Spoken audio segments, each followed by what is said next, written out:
आप अंग्रेज़ी दवाइयाँ खा खा के थक चुकी हैं, आपको पीरियड्स का प्रॉब्लम है, पीरियड्स कम आते हैं, तकलीफ़ से आते हैं, माहवारी कम आती है या पीरियड्स इर्रेगुलर हैं या आपको ओवेरियन सिस्ट है, पीसीओडी या पीसीओएस का मसला है, फर्टिलिटी का इशू है, प्रेगनेंसी कंसीव करने की कोशिश कर रही हैं, आप कंसीव नहीं कर पा रही, तो जब तक आपके पीरियड्स नॉर्मल नहीं होंगे आप डेफिनेटली कंसीव नहीं कर पाएंगी। तो आज की वीडियो आपके लिए बहुत ही अहम होने वाली है। जितने भी मसाइल ये मैंने आपको बताए हैं, इनके लिए आपको एक बेहतरीन होम रेमेडी जिसको हम सीड साइकिलिंग कहते हैं, वो आपने किस तरह से इस्तेमाल करनी है उसके बारे में बात करेंगे।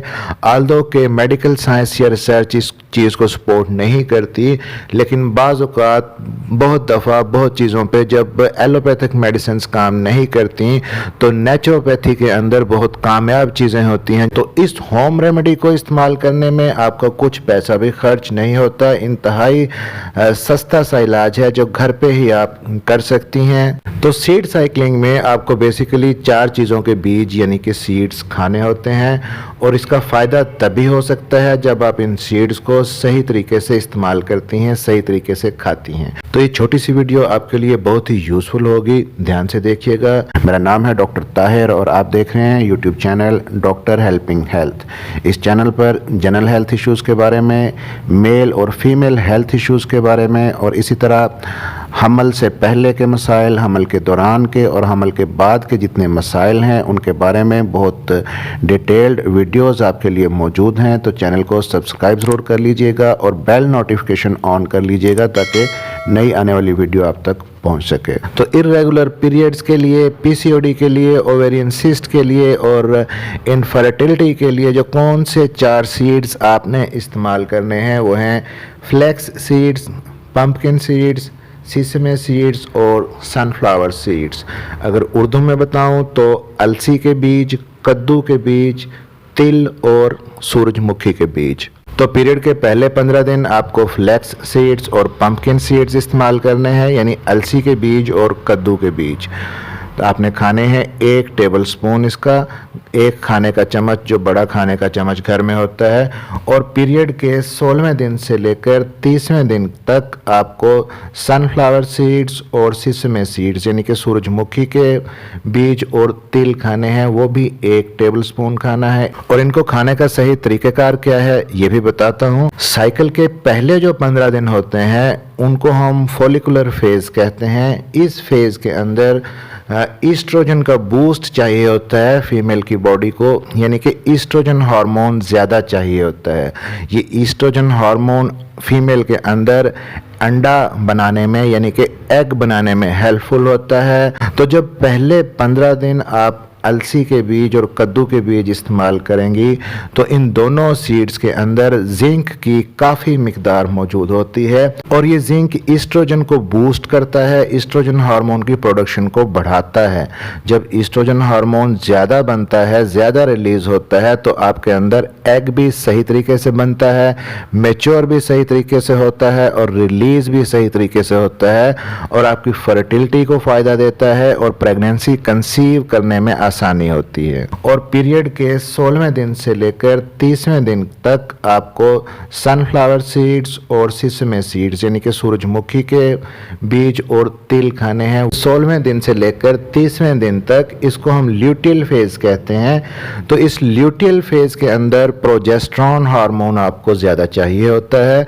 ये ल्यूटियल फेज़ एक्चुअली इस फेज़ के अंदर फीमेल की बॉडी अंदर से अपने आप को प्रेगनेंसी कंसीव करने के लिए तैयार करती है इस प्रोजेस्टेरॉन हार्मोन के ज़रिए। जो एग पहले रिलीज़ हो चुका है अगर स्पर्म उसके साथ मिल जाता है, वो फर्टिलाइज हो जाता है, तो प्रोजेस्टेरॉन हार्मोन की मदद से वो एग यूट्रस की दीवार के साथ जुड़ जाता है और प्रेगनेंसी कंसीव हो जाती है। और अगर एग स्पर्म के साथ नहीं मिल पाता या जो अनमैरिड ख़वातीन हैं तो उनके अंदर फिर पीरियड्स आ जाते हैं। और यहाँ पे भी अगर प्रोजेस्टेरॉन हार्मोन सही तरीके से से काम नहीं करता, आपको हार्मोनल इम्बैलेंस है, तो पीरियड्स भी सही तरीके से नहीं आते। अब जब 16वें दिन से लेकर और 30वें दिन के दरमियान आप सूरजमुखी और तिल इस्तेमाल करते हैं तो ये आपके प्रोजेस्टेरॉन हार्मोन को बूस्ट करता है। प्रोजेस्टेरॉन हार्मोन ज़्यादा होने की वजह से प्रेगनेंसी कंसीव करने के चांसेस बढ़ जाते हैं, या अगर अनमैरिड खवातीन हैं तो उनके अंदर मेंसेस सही तरीके से आने के चांसेस ज़्यादा हो जाते हैं। अब इन सीड्स को इस्तेमाल किस तरह से करना है, इनकी मिकदार चारों सीड्स की 1 टेबल स्पून है, यानी कि खाने का 1 बड़ा चम्मच। लेकिन इनको खाने का तरीक़ेकार ये है कि आपने इनको पानी के साथ नहीं निगलना, वरना कोई फ़ायदा नहीं होगा। आप इनको कूट कर, मोटा मोटा कूट कर शीशे के 4 जार्स ले लें और उनमें अलग अलग डाल के रख लें। पहले 15 दिन जब आप अलसी के बीज और कद्दू के बीज इस्तेमाल करती हैं तो आप वो भी इकट्ठे इस्तेमाल ना करें। नाश्ते में आप अलसी के बीज ले लें और रात में या दोपहर के खाने में आप कद्दू के बीज इस्तेमाल कर लें। आप अंडे पर, आमलेट पर या सालन पर छिड़क कर इस्तेमाल कर सकती हैं। इसी तरह शाम के खाने में, आप दोपहर के खाने में सैलड के ऊपर छिड़क कर इस्तेमाल कर सकती हैं। और फिर अगले 15 दिन जब आप सूरजमुखी और तिल इस्तेमाल करती हैं तो वो भी आप एक टाइम पे सूरजमुखी के बीज इस्तेमाल कर लें और एक टाइम पे तिल खाने के साथ सालन पे छिड़क के या सैलड पे छिड़क के इस्तेमाल करें। इन दोनों सीड्स के अंदर जिंक के साथ साथ सेलेनियम भी काफ़ी मिकदार में होता है, तो ये दोनों चीज़ें मिलकर आपके प्रोजेस्टेरॉन हार्मोन को बढ़ाती हैं और ईस्ट्रोजन और प्रोजेस्टेरॉन के बैलेंस को सही करती हैं। तो हार्मोनल बैलेंस को भी इन दोनों सीड्स इस्तेमाल करने से फ़ायदा होता है और कंसीव करने में आसानी होती है। अब कोई भी मेडिसिन या कोई भी होम रेमेडी आप इस्तेमाल करती हैं तो उसके लिए रेगुलरिटी बहुत ही ज़रूरी है। अगर आप 2-4 दिन इस्तेमाल करके छोड़ देती हैं तो इसका कोई फ़ायदा नहीं होगा। जो रेकमेंड किया जाता है कि सीड साइकिलिंग आपको 4 से 5 साइकिल्स के लिए इस्तेमाल करनी चाहिए, यानी कि ये वाले जो 4 सीड्स हैं, जब आपके मेंसेस के 4-5 साइकिल गुजर जाए, इस 4-5 माह तक आपको लगातार इस्तेमाल करना है, तब जाकर आपके जो हार्मोनल बैलेंस है वो ठीक होंगे, आपके मेंसेस का फ्लो ठीक होगा और आपके जो मेंसेस की इरेगुलरिटीज़ हैं वो बिल्कुल ठीक हो जाएंगी। कौन लोग ये सीड्स इस्तेमाल कर सकते हैं?